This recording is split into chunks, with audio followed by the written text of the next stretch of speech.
as nossas ideias a respeito do período da chamada Era Vargas. Antes de nós entrarmos propriamente na Era Vargas, deixa eu abrir aqui a projeção, tá? Antes de nós começarmos a falar realmente a respeito sobre a Era Vargas, então, para hoje, a unidade 4, tá? Frente B, o capítulo 10. Eu só não coloquei a página, mas, se você quiser acompanhar pelo livro-texto, então é a unidade B, aliás, frente, não é prente ou analfabeto, nem escrever pode, nem escrever consegue direito, é frente, não prente, ok? Frente B de história, do nosso livro de história. Apesar de que o nosso livro de história ele vai vir assim um pouco fatiado a respeito das informações. Ele coloca vários capítulos, tá, para exibir uma mesma informação. Então, para não ficar muito demasiadamente longo ao ser analisado, a gente vai estudar de forma direta a Era Vargas. Eu falo, ó, isso aqui está no capítulo tal, isso aqui já é do capítulo tal, e a gente vai analisando, a gente vai estudando, tá? Para a gente não perder tempo também a respeito dos capítulos e das frentes que nós vamos analisar. Então, nós vamos analisar, tá, o capítulo 10 do livro de História, depois a gente vai diretamente para o capítulo 11. Se eu não me engano, a gente vai chegar até o capítulo 12. Depois a gente volta para a nossa frente A. Deixa eu ver aqui. Tá, Ana Beatriz, tudo bem, pode entrar pelo computador que eu vou aceitar aqui, certo? Então, a ideia fundamental. Nós tínhamos, antes da gente falar da Era Vargas, nós tínhamos que lembrar aquilo que nós falávamos a respeito dos capítulos anteriores, tá?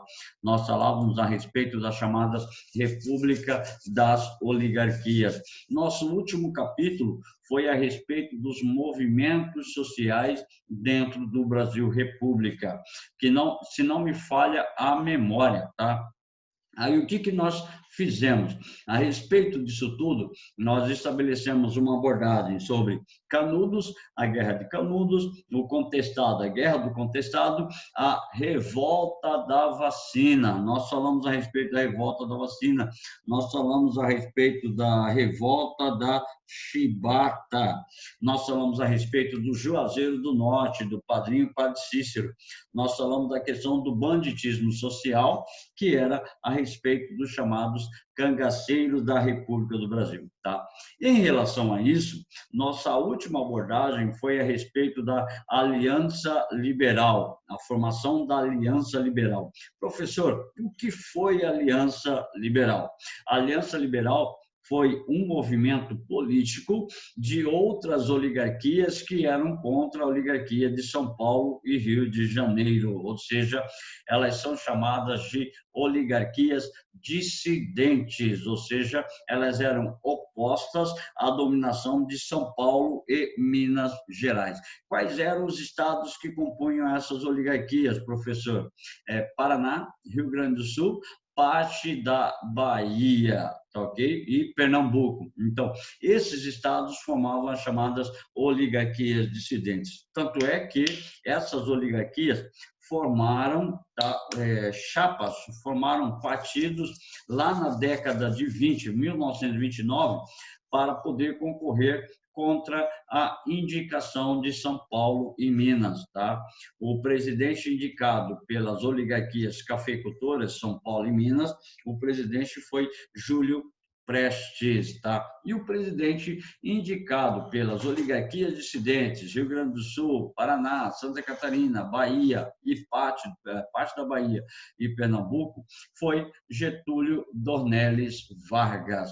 Só que, utilizando a estrutura de manipulação eleitoral, das fraudes eleitorais, as oligarquias cafeicultoras venceram a eleição. Então, Júlio Prestes torna-se presidente do Brasil, eleito em 1929, para poder assumir em 1930, logo no início de 1930. Só que, para evitar que Júlio Prestes tomasse o poder, o movimento chamado Aliança Liberal tratou de tramar um golpe, tá? Tratou de tramar um golpe. E que golpe foi esse? Foi o golpe da Aliança Liberal. Mas como funcionou esse golpe? Funcionou da seguinte maneira: o presidente em exercício era o presidente Washington Luiz, tá? Indicado pelos cafeicultores de São Paulo e Minas Gerais. Então, para impedir que o Júlio Prestes tomasse o poder, era necessário depor o Washington Luiz e colocar um outro presidente no cargo, tá? Então, para evitar que houvesse uma continuidade da República Oligárquica, os membros do partido ou da Aliança Liberal tramaram um golpe. E o interessante foi o seguinte, que o vice-presidente da chapa de Getúlio Vargas, tá, era João Pessoa. E João Pessoa acabou sendo assassinado lá na Paraíba por questões pessoais. Ele se envolveu com, se eu não me engano, com a esposa de um médico. O médico foi tomar satisfação e acabou matando, tá, João Pessoa. Tanto é que hoje a capital da Paraíba é João Pessoa. Então, o que aconteceu nesse meio termo? Então, o Washington Luiz, ele é deposto, tá? João Pessoa é morto lá na Paraíba e Getúlio Vargas trama esse chamado golpe da Aliança Liberal. Como ocorreu? Ocorreu da seguinte forma: a morte de João Pessoa instigou uma ação dos varguistas em oposição ao Washington Luiz e passaram a afirmar que o João Pessoa teria sido assassinado a mando do presidente em exercício. Daí a deposição de Washington Luiz e a ascensão de Getúlio Vargas no poder. Então, Getúlio Vargas sobe ao poder na presidência lá por volta de 1930, o início de 1930. Ele foi presidente do chamado governo provisório. Grava essa informação. Quando Getúlio Vargas subiu ao poder, tá? Ele subiu ao poder para um mandato de 2 anos, mas ele consegue prorrogar esse mandato de 2 para 4 anos. Depois, ele é eleito presidente para um mandato até 38. Em 37, ele dá o golpe e vai até 1945. Portanto, são essas estruturas que nós temos que analisar dentro do nosso capítulo 10, onde vai falar justamente dessas transitoriedades dentro do governo. Então, diz assim, tá? A situação. Vargas era descendente de latifundiários gaúchos, está na página 53, quem quiser marcar. Era descendente de latifundiários gaúchos e foi deputado e governador do Rio Grande do Sul, além de ministro da Fazenda do ex-presidente Washington Luiz. Vargas defendia o projeto baseado na promoção de valores republicanos a partir da centralização política do país, pois, em sua visão, esse seria o caminho para gerar o desenvolvimento urbano e industrial do Brasil. Então, portanto, grava essa informação que é de caráter muito importante. Vargas era defensor do centralismo e do industrialismo. Então, para Getúlio Vargas, o processo de desenvolvimento econômico viria com uma centralização política e automaticamente com o processo de centralismo econômico também, desenvolvimento da indústria nacional. por favor, não se esqueçam que, neste período, o principal produto da nossa economia ainda era o café. Getúlio Vargas vai entrar na presidência com o principal produto da nossa economia sendo o café. E, aos poucos, ele tenta instituir, ele tenta incentivar o processo industrial brasileiro. As eleições de 1930 foram marcadas pela polarização entre dois projetos políticos. De um lado, Júlio Prestes, representante da velha política dos governadores, ou seja, representante das chamadas oligarquias cafeicultoras. De outro lado, temos Getúlio Vargas, retratando setores da elite brasileira que defendiam um projeto reformador e modernizante, em sintonia com as reivindicações da crescente população urbana do país. Traduzindo, tá? As mudanças que Getúlio Vargas vai proporcionar dentro da sociedade brasileira vai ser importantíssimo para atender os interesses da classe média urbana crescente dentro da estrutura do Brasil. Então, nós temos assim, a Aliança Liberal contou com amplo apoio popular e mobilizou caravanas liberais por todo o país, defendendo a mobilização da indústria brasileira, as reformas eleitorais, os direitos sociais, como férias, regulamentação da jornada de trabalho e uma política social. Então, a grande frase da época era: façamos a revolução antes que o povo a faça. Portanto, Getúlio Vargas ele toma para si, tá? Ele toma para si o desejo, o anseio de se estabelecer dentro da presidência do Brasil. Ainda assim, o carisma de Vargas não foi capaz de superar as velhas fraudes das eleições. O Washington Luiz e o Partido Republicano Paulista conseguiram a vitória de Júlio Prestes, conforme nós falamos a respeito daquela manipulação eleitoral. Tá? Em 18 províncias, Natal, ou 18 províncias, em 18 estados, sendo que o êxito eleitoral de Vargas ficou restrito apenas à sua província natal, Rio Grande do Sul, onde ganhou 295 mil votos contra 1.000 votos recebidos de Júlio Prestes. Então, para você ver, as oligarquias dissidentes lá no Rio Grande do Sul praticamente davam, aliás, o apoio total a Getúlio Vargas, em detrimento do poder de Júlio Prestes. Tá? No entanto, a Aliança Liberal contava com suporte político e tático de importantes quadros do movimento tenentista, que apostaram em Getúlio Vargas para gerenciar o Estado de modo a modernizar o país. Deste modo, o pretexto para a intervenção política em 26 de julho de 1930, com o assassinato de João Pessoa. Então, está tudo no texto aquilo que a gente falou agora há pouco, a respeito do assassinato de João Pessoa, a respeito da manipulação eleitoral, a respeito da estrutura política a qual o Brasil vivia. O crime se deu por razões diversas. João Dantas, réu confesso, era opositor político de Pessoa e matou por vingança pessoal. Os tenentistas utilizaram a situação para acusar o governo de Washington Luiz e criticar suas arbitrariedades. Então, a partir de 1930, começam as pressões a respeito de Washington Luiz, que vai levar à sua deposição. A revolta teve início em 3 de outubro de 1930, com o avanço das tropas revolucionárias de Minas Gerais, tá ok? Cadê? De onde Vargas partiu em direção ao Rio de Janeiro.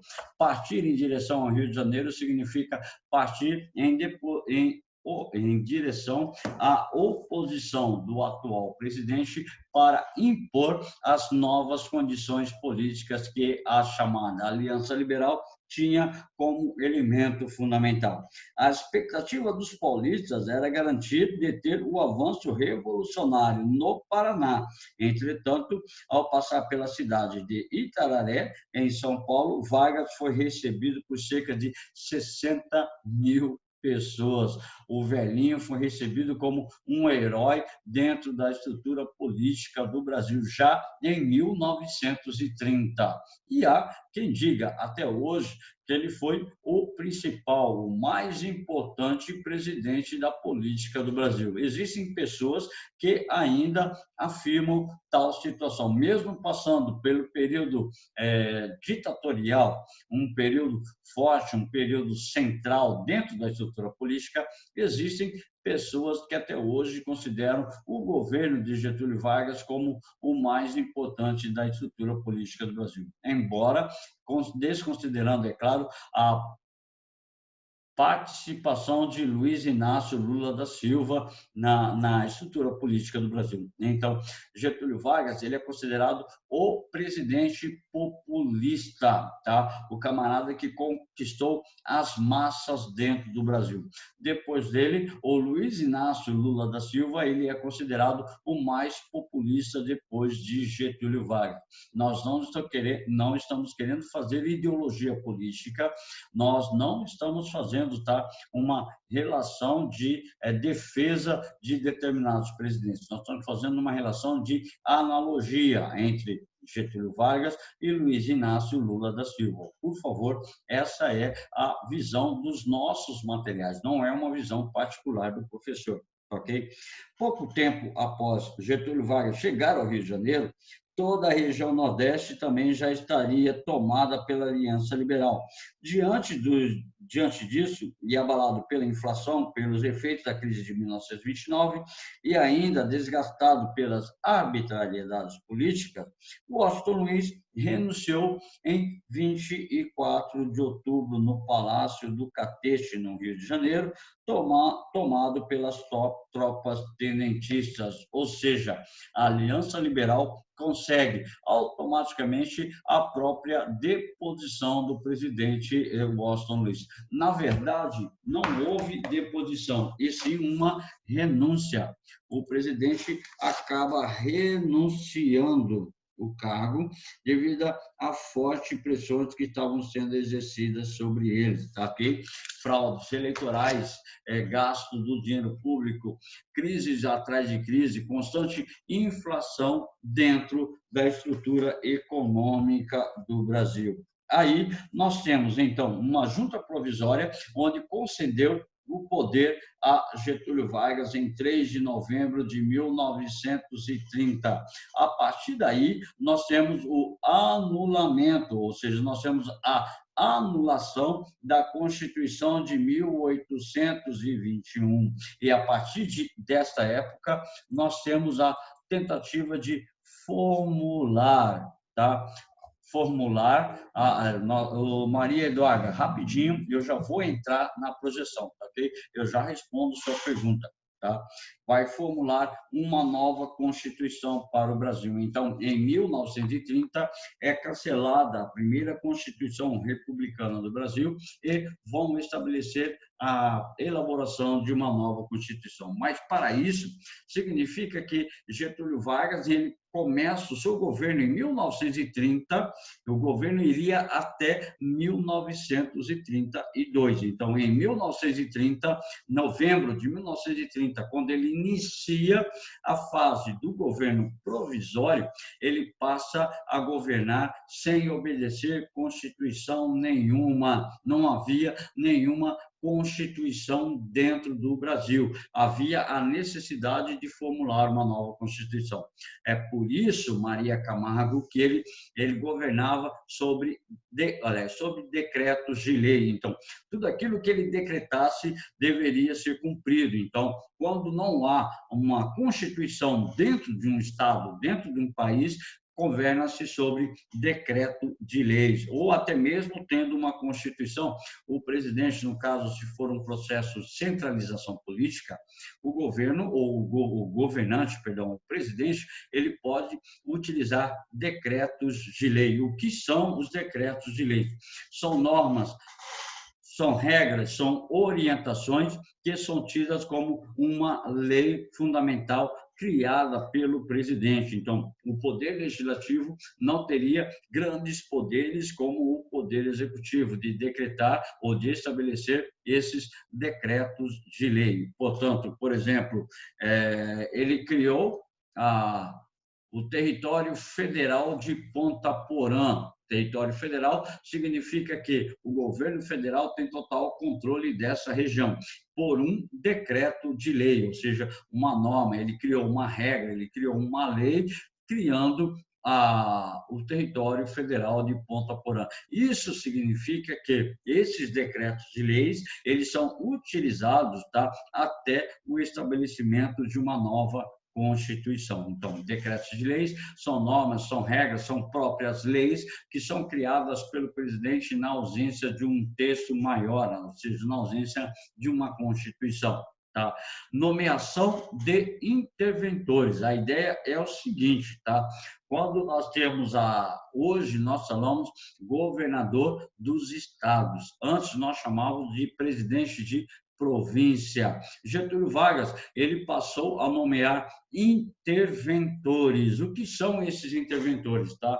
Por exemplo, São Paulo, Rio de Janeiro, Mato Grosso, os estados da federação, todos eles tinham agora os seus governadores. Só que Getúlio Vargas nomeava um funcionário ligado diretamente à presidência para ser o interventor nesse estado, ou seja, o interventor ele era um funcionário ligado diretamente ao governo federal e que era uma espécie de olhos e ouvidos do presidente para poder estabelecer a administração pública regional, ou seja, controlar a ação dos governadores nos estados. Então, nomear interventores é nomear indivíduos para os estados, para os municípios, para o Distrito Federal, nomear indivíduos que eles vão ser uma espécie de regulador das ações deste governante local. Então, nomeação de interventores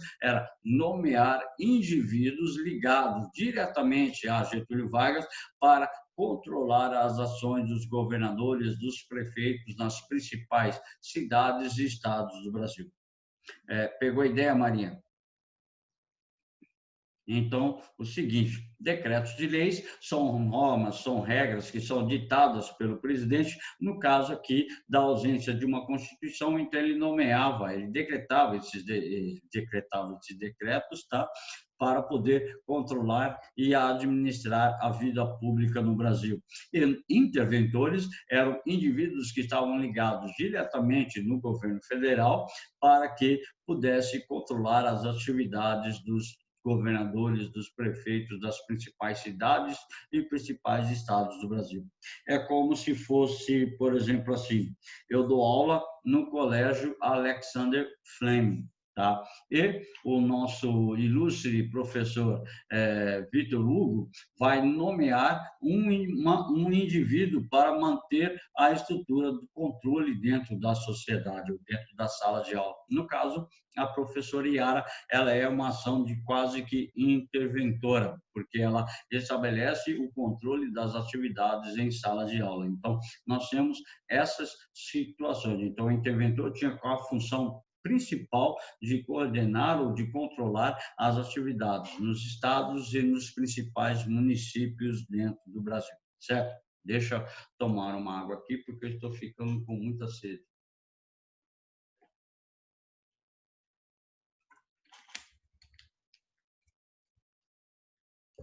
Dentro dessas possibilidades, dentro dessas ideias, então nós temos a situação do controle da sociedade mediante o poder de Getúlio Vargas. Olha o que vai acontecer.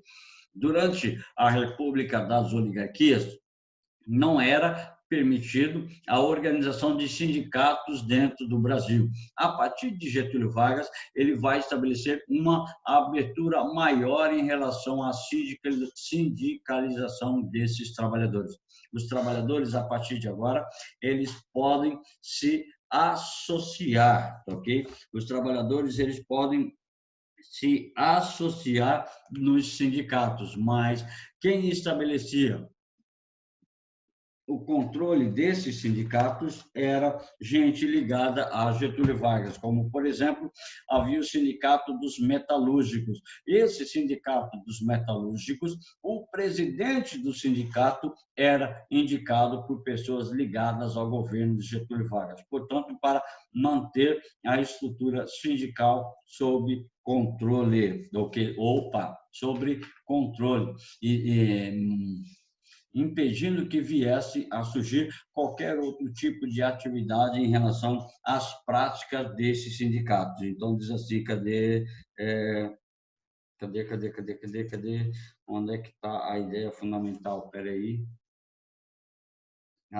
A reforma do Estado já estava em andamento sob os cuidados do espírito cientificista das causas tenentistas. Acreditava-se que era preciso reformar a administração pública e promover quadros técnicos e perfis burocráticos, levando em conta as demandas da modernização do país. Aí, lá na página 56, o primeiro, o segundo, o terceiro parágrafo diz assim: o nacionalismo econômico foi, então, adotado de diferentes formas e graus em países e também pelos Estados Unidos. No caso do Brasil, as novas medidas econômicas visavam sanar os déficits fiscais, financeiros do país e encontrar meios de promover a industrialização. Então, a ideia era aumentar a industrialização, mas manter sob o controle todas as situações do operariado brasileiro. Então, diz assim: diante da Vargas conseguiu resultados produtivos no curto prazo, já que o PIB voltou a crescer a partir de 1933. Além disso, como os preços internacional, houve a possibilidade de estimular a indústria local. Então, começa um investimento na indústria local dentro do Brasil. A partir de 33, essas medidas resultaram no crescimento anual de 24% no setor de metalurgia, 30% nas indústrias químicas e 39% ligados ao setor de transporte. Então, basicamente 2 ou 3 anos depois da posse, Getúlio Vargas começou a ter um processo de expansão econômica dentro do Brasil, já esperado muito tempo antes pelos trabalhadores. Mas, em relação a isso, ele teve que tomar muito cuidado com a estrutura dos trabalhadores e as ondas internacionais que estavam acontecendo na estrutura política do Brasil. Então, temos assim a criação do Ministério do Trabalho, Indústria e Comércio, sobre responsabilidade do indivíduo chamado Lindolfo Collor. Por que ele vai criar o Ministério do Trabalho, Indústria e Comércio?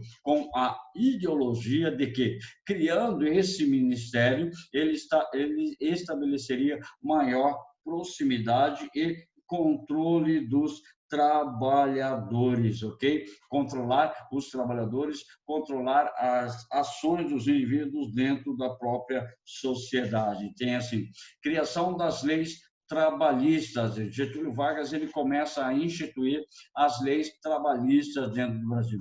Só que, por favor, temos que analisar uma ideia fundamental.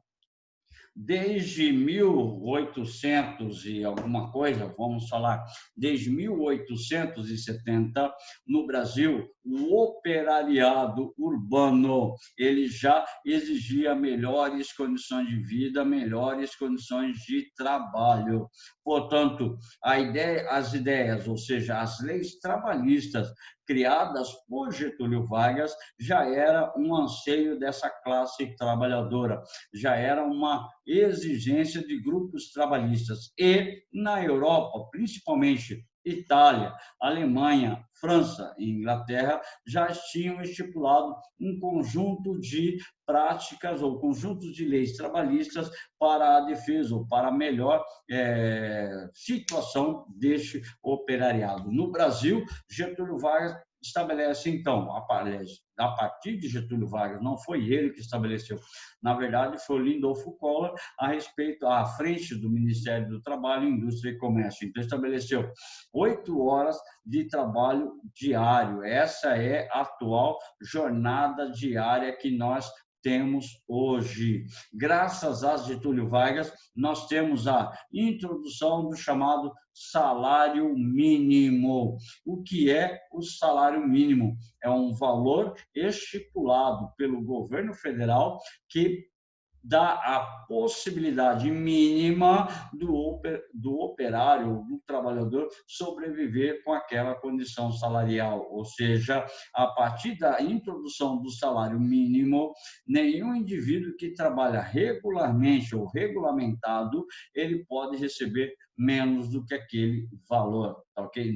Não pode receber menos que aquele valor. Então, para o operário, para o trabalhador, foi assim uma garantia fundamental, porque ele não passaria a receber menos do que aquele valor. Se não me falha a memória, hoje o valor do salário mínimo é R$ 1.045. Se não me falha a memória, então significa que, se fosse hoje, nenhum trabalhador, nenhum indivíduo poderia receber menos do que R$ 1.045.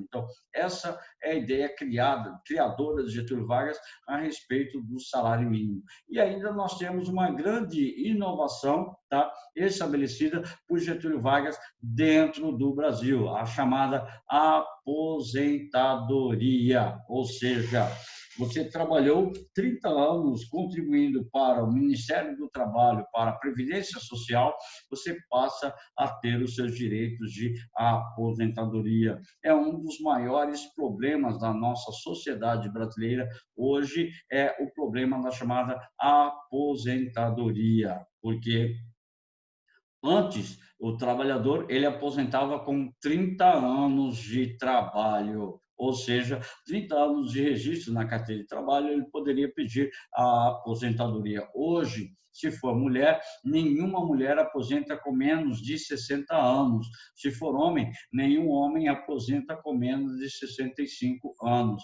Isso quer dizer, então, que a ideia do tempo foi substituída pela ideia de idade mais tempo. Aí nós temos os chamados fatores de regulamentação da Previdência Social, ou seja, nenhum homem aposenta com menos de 65 anos e ele tem que ter um tempo de contribuição, tá, capaz de somar pelo menos 95 anos, ou seja, ele deveria ter 65 anos, mas no mínimo 30 anos de trabalho para poder se aposentar. A mulher, a mesma situação, chegaria a 90, ou seja, um mínimo 60 anos e pelo menos 30 anos de contribuição.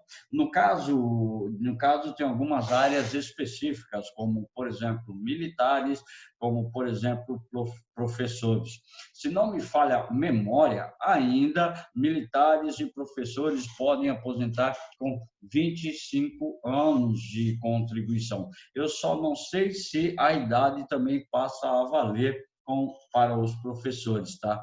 Mas, assim, se fosse o meu caso, eu me aposentaria com 44 anos de idade, 30 anos de contribuição, porque eu passei a trabalhar com registro em carteira assinada desde os meus 14 anos que eu trabalho com registro de carteira assinada. Antes, não conta porque eu não tinha um registro em carteira assinada, então mais 30 anos seriam 44 anos. Então, portanto, daqui 15 anos eu me aposentaria, ou seja, através das mudanças que ocorrem no sistema do trabalho, Ministério do Trabalho, Previdência Social e o emprego. Ok? E ainda Getúlio Vargas cria a situação chamada férias remuneradas para os trabalhadores. Então, anualmente, o trabalhador tem o direito de 30 dias de férias para ele poder descansar, para ele poder se dedicar a outras práticas, a uma qualificação profissional, à família, a um esporte, a um lazer. Então, durante 12 meses, 11 meses de trabalho e um mês de férias. Na verdade, a gente gosta mais das férias do que o trabalho, tá? Infelizmente, é dessa forma. E cria a chamada estabilidade para o servidor público. Se seu pai ou sua mãe é servidor público, levem sempre em consideração que ele possui uma certa estabilidade, ou seja, ele não pode ser demitido sem justa causa. Como, por exemplo, a minha situação, eu não tenho basicamente uma estabilidade no emprego, eu tenho uma certa estabilidade.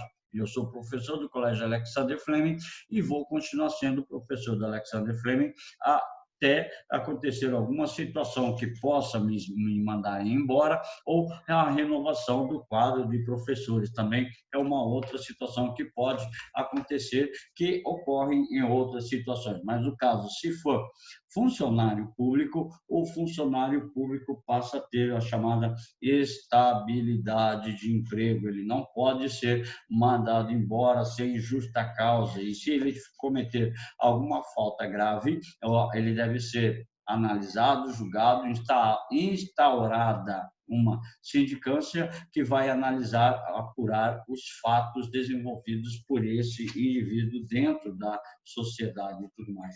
Então, nós temos primeira situação, tá? A Aliança Liberal tomando o poder em 1930 do presidente Washington Luiz. Washington Luiz se vê obrigado a deixar a presidência. No lugar para governar, foi instalada uma junta, e essa junta estabeleceu que Getúlio Vargas passaria a deter o controle da presidência. Getúlio Vargas na presidência, ele passa a governar sob decretos de leis, porque a Constituição de 1891 foi cancelada até a elaboração de uma nova Constituição. Tá? Ele passa a nomear interventores ou indivíduos que vão controlar a ação dos governadores e dos principais prefeitos das principais cidades brasileiras. Tá? Ele vai atrelar o sindicato ao governo, ou seja, colocar gente dele dentro dos sindicatos. Ele cria o Ministério do Trabalho, Indústria e Comércio, estabelece alguns direitos trabalhistas aos indivíduos, tá? E, a partir daí, em 1932, nós temos a chamada Revolução Constitucionalista de São Paulo, ou Revolução Constitucionalista de 1932, tá? No nosso livro de história, a página 56, fala assim: a revolta de 1932. Traduzindo em linhas gerais o que foi a revolta a revolta constitucional de 1932.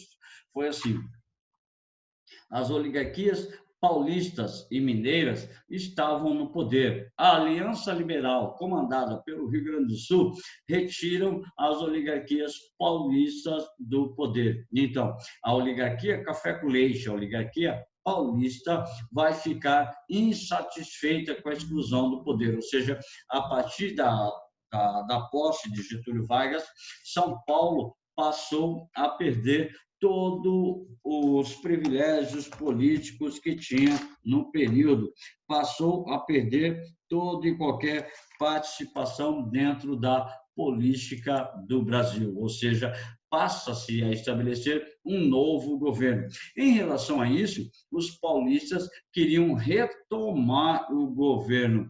Como retomar o governo? Retomar o governo a partir da retirada de Getúlio Vargas do poder e a colocação de um representante das oligarquias paulistas e mineiras dentro do governo do Brasil. E isso se deu devido à classe média urbana estar insatisfeita com o autoritarismo de Getúlio Vargas. Então, a partir desse centralismo, a partir desse nacionalismo instituído por Getúlio Vargas, a elite urbana passa a estar insatisfeita com Getúlio Vargas, porque vai estabelecer principalmente a criação dos direitos trabalhistas ou leis trabalhistas. E essa classe média urbana estava ligada diretamente a essa pequena possibilidade de desenvolvimento industrial, estava ligada a essa possibilidade de um certo crescimento da produção das indústrias no Brasil. Então, a partir desse momento, nós temos assim a relevância das ideias contra o nosso presidente chamado Getúlio Vargas. Deixa eu passar a projeção para a gente ver. Tá? O símbolo da luta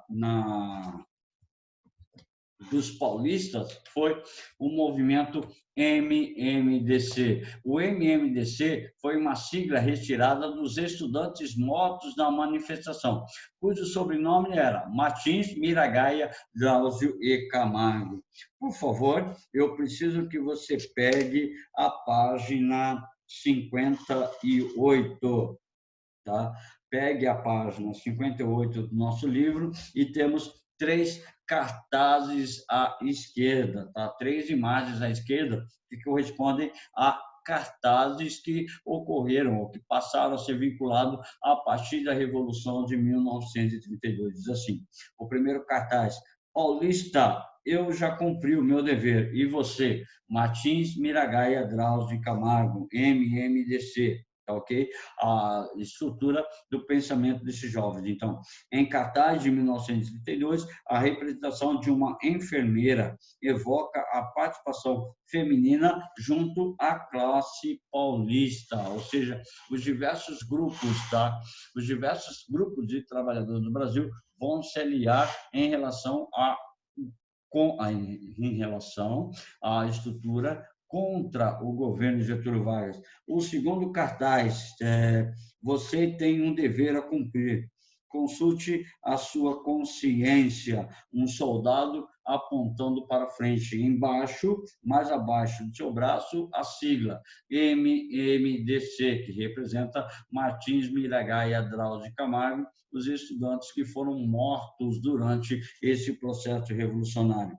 Em alusão ao Tio Sam estadunidense, o jovem paulista dirige-se diretamente ao espectador do cartaz e clama por seu civismo como um dever ético em 1932. Então, até isso, nós passamos a ter, dentro do Brasil, mais uma cópia idêntica, praticamente idêntica à cópia do Tio Sam norte-americano durante a Segunda Guerra Mundial. Tio Sam apontando para os indivíduos, falando: nós precisamos de você. Ele diz assim: abaixo a ditadura, o terceiro cartaz. Esse cartaz, de 1932, faz referência ao bandeirante como um símbolo do heroísmo na luta contra o governo autoritário de Getúlio Vargas. É importante a gente lembrar que o bandeirante ele partia sempre de São Paulo, então coloca São Paulo como o estado bandeirante, o estado capaz de levar desenvolvimento ao Brasil. Então, São Paulo tinha todas as possibilidades de comandar a luta contra a estrutura de Getúlio Vargas. Tá? Aí diz assim: esse movimento passou a se autodenominar Revolução Constitucionalista, evocando a defesa de uma constituinte constituinte como crítica ao governo discricionário de Getúlio Vargas. As alianças do movimento produziram muitos cartazes com a propaganda política, mobilizando principalmente o imaginário bandeirante como símbolo da luta contra o governo federal. Ou seja, a partir daí, houve a necessidade de se elaborar o mais rápido possível uma nova Constituição. O objetivo do MMDC, o objetivo era a elaboração de uma nova Constituição. Se vocês estão lembrados, nós falamos agora há pouco que Getúlio Vargas, ele cancelou a Constituição de 1891 e passou a governar sob o regime de decretos de lei, onde ele poderia estabelecer todas as formas de estrutura de poder que ele quisesse. Então, ele começou a centralizar a estrutura política no Brasil. Então, essa é a ideia que você deve gravar em primeiro momento. A revolta eclodiu em 9 de julho de 1932. Chegou a mobilizar mais de 20 mil homens, entre as guarnições federais, civis armados e membros da própria Força Pública, uma espécie de polícia militar na época, no combate ao regime de Vargas. O movimento ainda contou com parcela expressiva da própria sociedade civil, pois jovens e mulheres, em geral, engajaram em campanhas como o Ouro pelo Bem de São Paulo.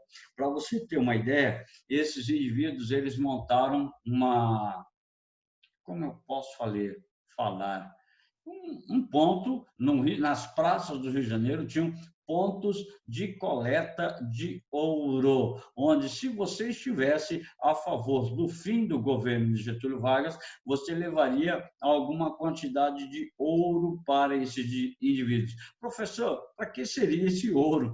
Utilizado para a compra de armamentos, utilizado para a compra de munição, utilizado para a compra de veículos blindados, inclusive, dá uma olhada na página 58, tem uma foto bem no centro do texto que mostra o carro blindado. Aí diz assim: carro blindado, um dos artefatos desenvolvidos pelas tropas paulistas, que contavam com um dos carros fortes, simuladores de som de tiro de metralhadora, chamadas de matracas, ou seja, acabava estabelecendo uma ideia hipotética de utilização de grandes armas de fogo dentro dessa estrutura de revolução.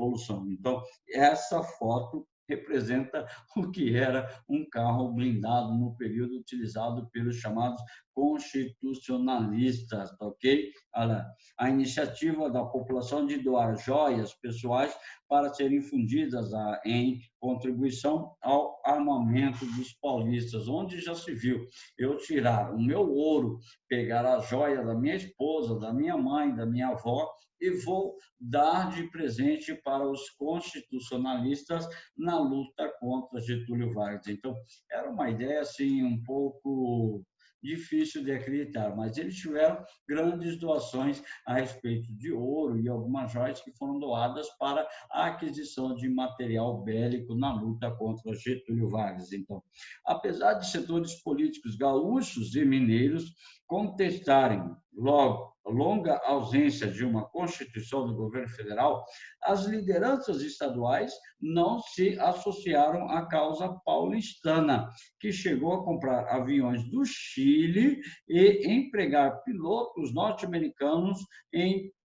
tendo em vista o domínio militar a curto prazo do Rio de Janeiro, sede do governo federal. Então, os paulistas chegaram a comprar aviões do Chile, olha a situação, comprar aviões do Chile e dar empregos a pilotos norte-americanos, porque não existiam pilotos dentro do Brasil para pilotar esses aviões, ou seja, e a ideia era tomar o Rio de Janeiro. Tomaram o Rio de Janeiro porque o Rio de Janeiro era a capital federal. O Rio de Janeiro era a capital do Brasil na época. Então, a partir daí, nós temos essas complicações gerais dentro da estrutura do Brasil. Resultado desse movimento: vitória militar de Vargas e convocação de eleições para a Assembleia Nacional Constituinte em 1933. Quer dizer o seguinte, que a partir do ano de 1933 foi convocada um grupo de políticos, um grupo de deputados, um grupo de senadores e também alguns governadores para participar da elaboração da nova Constituição do Brasil. Então, a nova Constituição deveria ser apresentada lá em 1934, ok?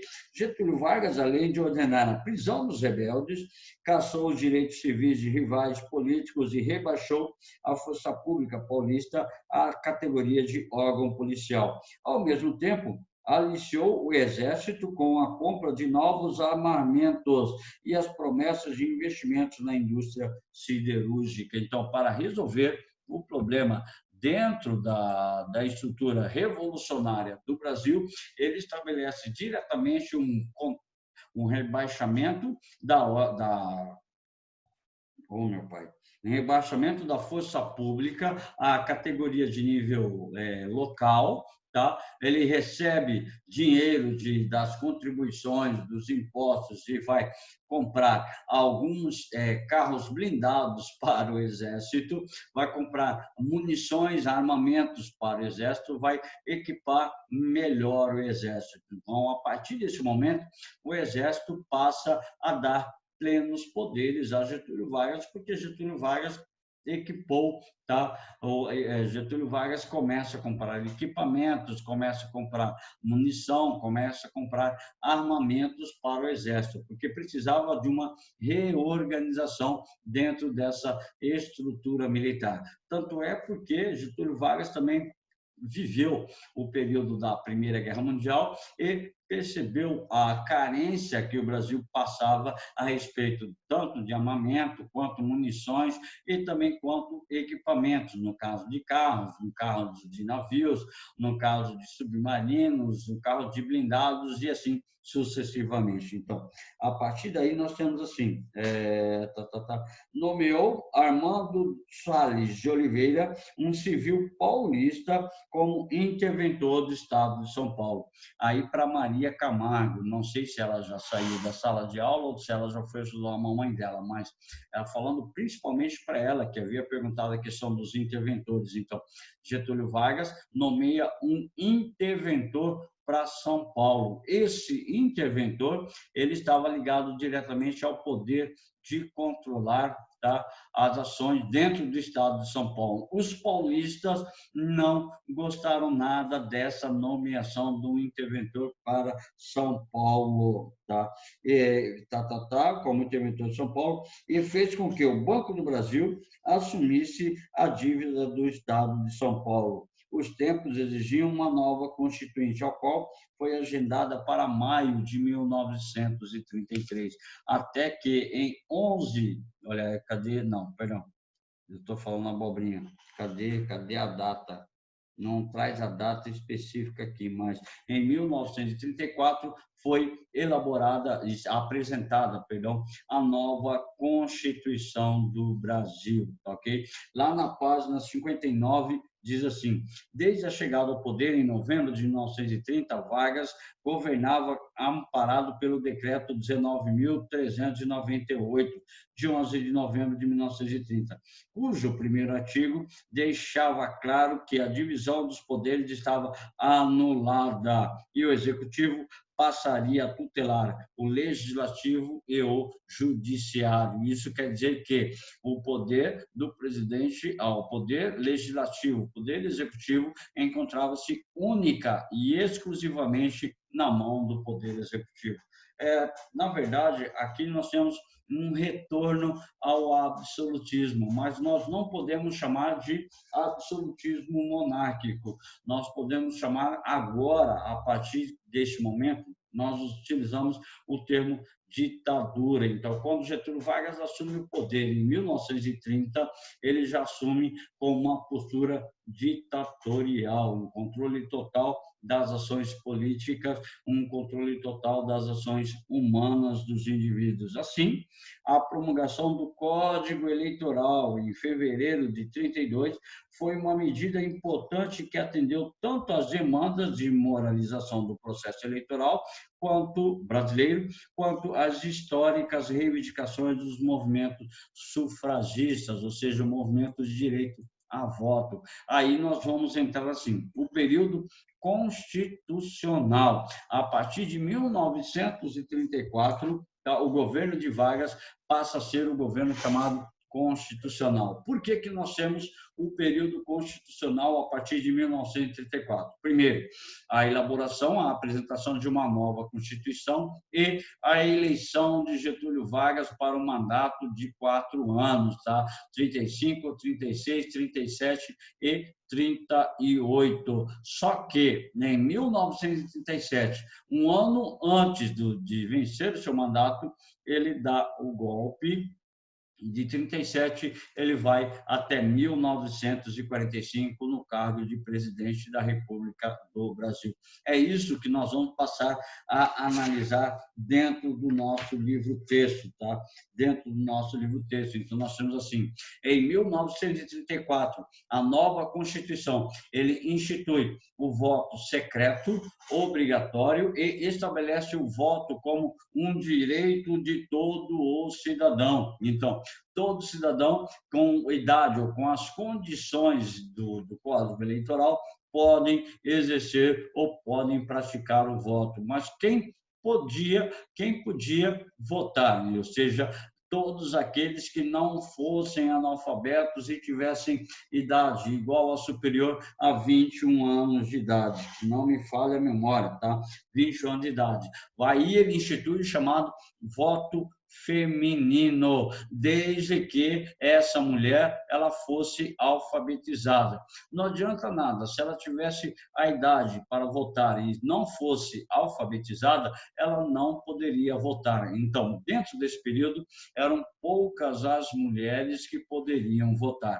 Mesmo assim, Getúlio Vargas ele é considerado como o pai dos trabalhadores, o pai dos pobres e também mãe dos ricos, porque ele foi o primeiro a conceder direitos às diversas camadas da população. Então, direito de voto feminino instituído pela Constituição de 1934, ou seja, as mulheres podiam votar, desde que não fossem analfabetas. Por favor, no nosso livro-texto, a página 59, nós temos o primeiro parágrafo após a foto que tem no centro da página. Então, diz assim, o voto feminino foi regularizado por meio de um artigo que, de maneira sintética, afirmava que é eleitor o cidadão maior de 21 anos, sem distinção de sexo, alistado na forma deste artigo. Com isso,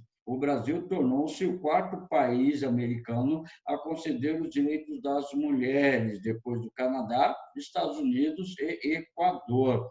E, de certa forma, quando se leva em conta o panorama internacional, assim foi cedo, uma vez que Argentina, Chile, França, Itália, Japão assistiram ao sufrágio feminino somente ao longo da década de 1940. Então, assim, dentro da chamada Constituição de 1934, o ponto importante foi o estabelecimento do voto feminino. E, por favor, através desse estabelecimento do voto feminino, Getúlio Vargas passa a obter o apoio dessa camada dentro da sociedade brasileira, ou seja, das mulheres, ok? E diante disso, é sempre bom lembrar que somente mulheres que fossem maiores de 21 anos e alfabetizadas. Só que aí vem um problema, né? Lá na década de 30, qual era a porcentagem de mulher que era alfabetizada? Então, não eram muitas as mulheres, mas é sempre bom também lembrar que ele foi o primeiro presidente da República do Brasil a conceder direito de voto às mulheres, diz assim. Portanto, é importante considerar como a regulamentação do processo eleitoral foi decisiva para o aumento do eleitorado. Claro, Getúlio Vargas mudou o processo eleitoral, Getúlio Vargas concedeu direito de voto aos diversos cidadãos. Se você está lembrado, o voto era censitário, poderia votar quem tivesse certa concentração de renda ou manipulado pelos coronéis. A partir de agora, ninguém mais manipula o seu voto, o voto é secreto e você é obrigado a votar. Significa que, então, todos os chamados cidadãos, ou seja, aptos a votar, aumentou o número de eleitores dentro da estrutura política do Brasil, porque nós temos também a participação das mulheres, certo? Foi decisiva pelo aumento do eleitorado. Em outubro de 1934, houve 2,60 milhões de inscritos, ou seja, 7% da população, um crescimento de 85% no ano de implementação do novo Código Eleitoral. Ou seja, um aumento de 85% da população passou para 2.660.000 eleitores. Agora, imagine quantos eleitores tomavam as decisões por toda a população antes da publicação ou promulgação de um novo Código Eleitoral. Então, muito importante a gente ter abertamente essas ideias. Aí tem, para manter o controle das eleições, Getúlio Vargas cria a chamada Justiça Eleitoral. É o papel que hoje nós chamamos do TRE, TSE, Tribunal Superior Eleitoral. E em cada estado da federação, nós temos o chamado TRE, Tribunal Regional Eleitoral, que vai analisar, que vai julgar, que vai estabelecer uma abordagem acerca do voto, acerca da compra do voto, acerca das eleições e tudo mais, ver como funcionam, como tem funcionado e atribuir todo o papel a respeito dessas condições de eleitorado. Tá? A confirmação do corporativismo, ou seja, toda a sociedade está integrada como um corpo total. Então, todos os indivíduos que fazem parte da sociedade se estabelecem no processo de associação. Mandato, aliás, confirma as leis trabalhistas, férias, salário mínimo, jornada de trabalho e tudo mais, tá? Mandato de presidencial para 4 anos. Portanto, Getúlio Vargas, ele é eleito presidente do Brasil em 1934, fica 35, 36, 37, 38. Lembrando que, em 1937, ele vai estabelecer o chamado golpe do Estado Novo. É uma outra situação, é uma outra condição, é um outro capítulo que nós vamos analisar. E lá em 37 começa efetivamente a chamada ditadura de Getúlio Vargas, ou chamado ainda de Estado Novo. E é sempre bom lembrar que Getúlio Vargas assumiu o poder no Brasil diante de diversas situações internacionais, como, por exemplo, a ascensão dos nazifascismos. Nós temos a ascensão do nazismo na Alemanha, o fascismo italiano, tá? O franquismo, que é o fascismo espanhol, e o salazarismo, que é o fascismo português. E alguns falam que Getúlio Vargas foi fascista. Na verdade, ele não era fascista. Ele adotou alguns elementos do fascismo para governar, principalmente o corporativismo que nós estamos acabando de falar, que é uma característica fundamental dentro dos chamados fascismos, tá? O corporativismo. E ainda nós temos uma relação direta com as práticas dos outros governos, dos outros estados. Ou seja, a política Getúlio Vargas, por favor, não é brincadeira, não é sacanagem. Eu gostaria que você gravasse isso. Tá? A política de Vargas é chamada de política do chuchu. Por que política do chuchu? Olha, que gosto tem o chuchu? Se você falar gosto de nada, você mentiu. Tem o gosto do chuchu, senão ele deixaria de ser chuchu. Então, por que política do chuchu? Porque mais o chuchu, ele absorve o gosto do molho que você coloca nele. Dependendo do molho, se é um molho branco, se é um molho vermelho, se é um molho rosé, se é um molho bolonhesa, independente do tipo de molho que você coloca nele, ele passa a absorver o sabor desse molho. É essa a ideia fundamental. Então, Getúlio Vargas, ele vai adotar alguns elementos do fascismo, alguns elementos do nazismo, e alguns elementos, não que ele será totalmente fascista, mas dentro do governo de Getúlio Vargas nós tínhamos a Aliança Fascista ou Ação Integralista Brasileira, comandada por Plínio Salgado. Nossas próximas aulas vocês vão ver, eles tinham um grito de guerra, eles tinham uma saudação, eles se vestiam igualmente, semelhante à estrutura do nazismo. Então, isso é uma outra abordagem para a nossa próxima aula, para a nossa próxima visão. Tá? E temos, então, o primeiro presidente foi eleito a partir de 1934, tá? A partir de 1934, o primeiro presidente eleito, ele é de forma indireta. Por que ele foi eleito de forma indireta? Porque ele precisava estabelecer a organização política do Brasil. Portanto, o primeiro presidente, no caso, Getúlio Vargas, é eleito indiretamente. Portanto, a população não participou da decisão dentro da escolha do presidente do Brasil. E intervenção do Estado na exploração do minério, ou seja, a criação da chamada Vale do Rio Doce.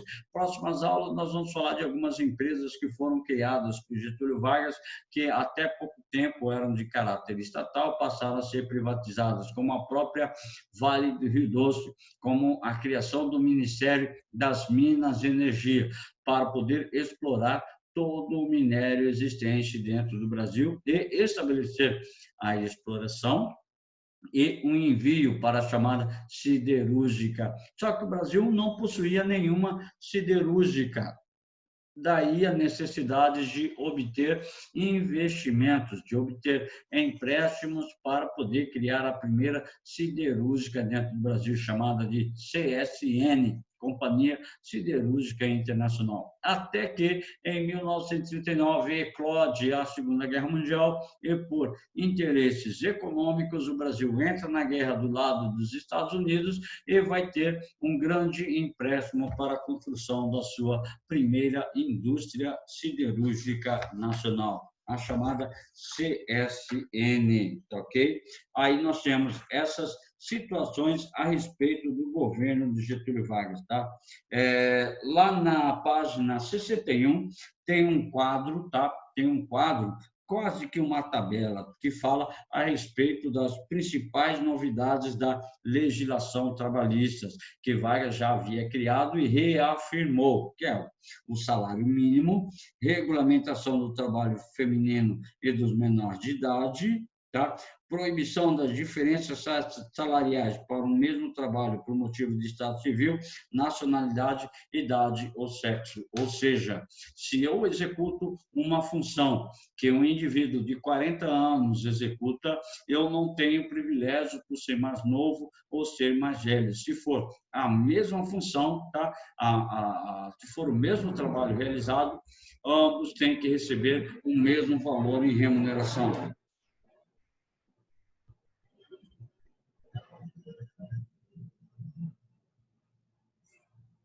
Desculpem, está passando um avião por aqui, por isso eu fiz silêncio, tá, ok? Aí nós temos assim, descanso semanal e férias remuneradas. Olha que maravilha! Não existia essa ideia de que sábado e domingo é para você descansar. Não havia essa possibilidade.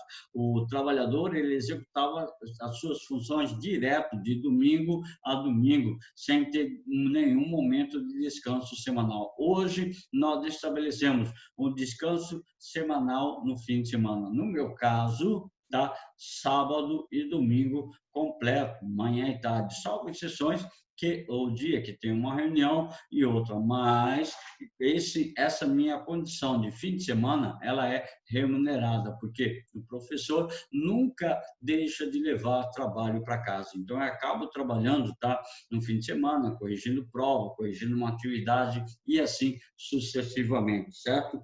Aí, a quarta e principal novidade da legislação trabalhista é indenização na demissão sem justa causa. Ou seja, se eu não quero mais trabalhar no colégio Alexander Fleming, por exemplo, se eu achei um emprego melhor no colégio do que o colégio Alexander Fleming e eu peço a demissão, tá? Eu não vou receber nada a respeito desses processos todos que nós estamos, tá? Dentro da estrutura de vivência social. Então, ocorre que, quando eu peço demissão, eu perco todos os meus direitos. Quando é o meu empregador que me demite, ou seja, por exemplo, a Iara falou: Ronei, você não serve mais para dar aula para a gente, você está sendo demitido. Para mim, tudo bem, eu vou receber, tá, o meu 13º, em relação ao percentual do meu 13º, eu vou receber o meu aviso prévio, eu vou receber uma multa que o colégio tem que pagar para mim por reincidir o contrato e outras situações mais. E ainda tenho o meu fundo de garantia por tempo de serviço, mas o FGTS foi criado lá na frente pelos militares. Quando nós chegamos lá, nós vamos falar disso também, certo? Então, acontece que há algumas mudanças dentro da própria sociedade. Olha que coisa interessante que a Constituição de 1934 estabelece. Deixa eu marcar aqui. Tá. Depois a gente fala disso. Então, fala assim, lá na página 61, o penúltimo parágrafo diz assim: o casamento foi estabelecido como uma relação indissolúvel e dependeria das provas de sanidade física e mental daqueles que desejassem estabelecer um matrimônio, desejassem estabelecer matrimônio.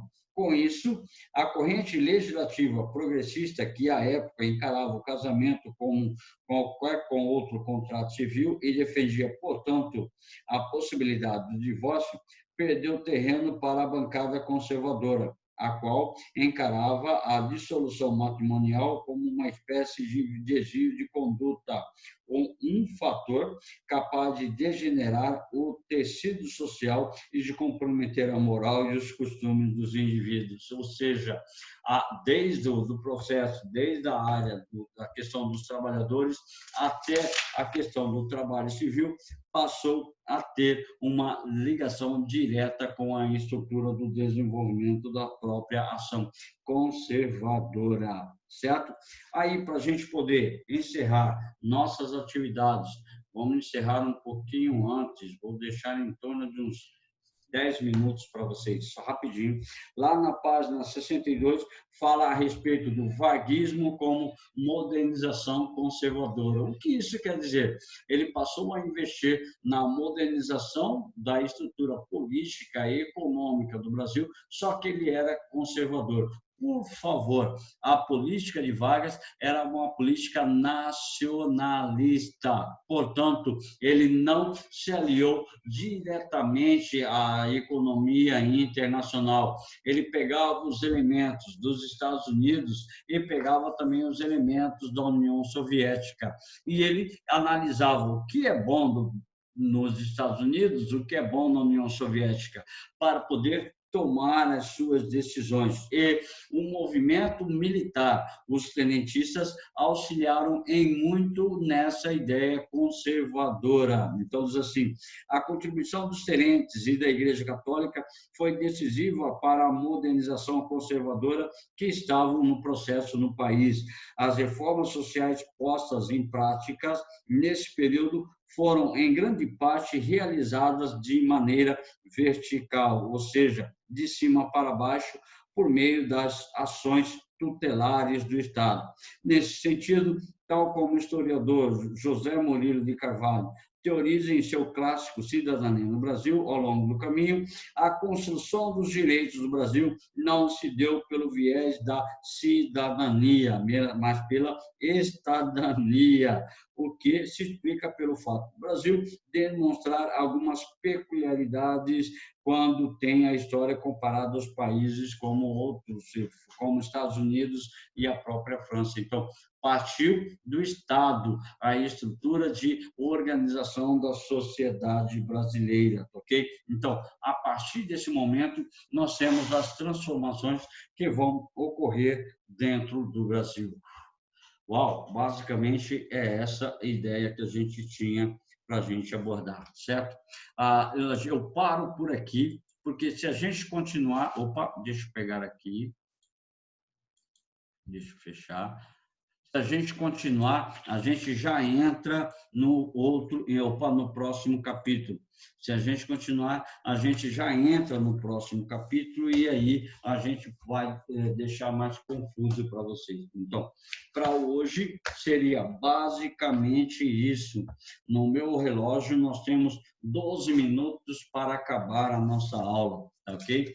Eu deixo por aqui o fim da nossa aula. Desculpem, hoje a aula foi realmente extensa, cansativa e sem nenhuma gracinha. Então, infelizmente, é assim, porque tem aulas que a gente pode estabelecer uma abordagem mais simples e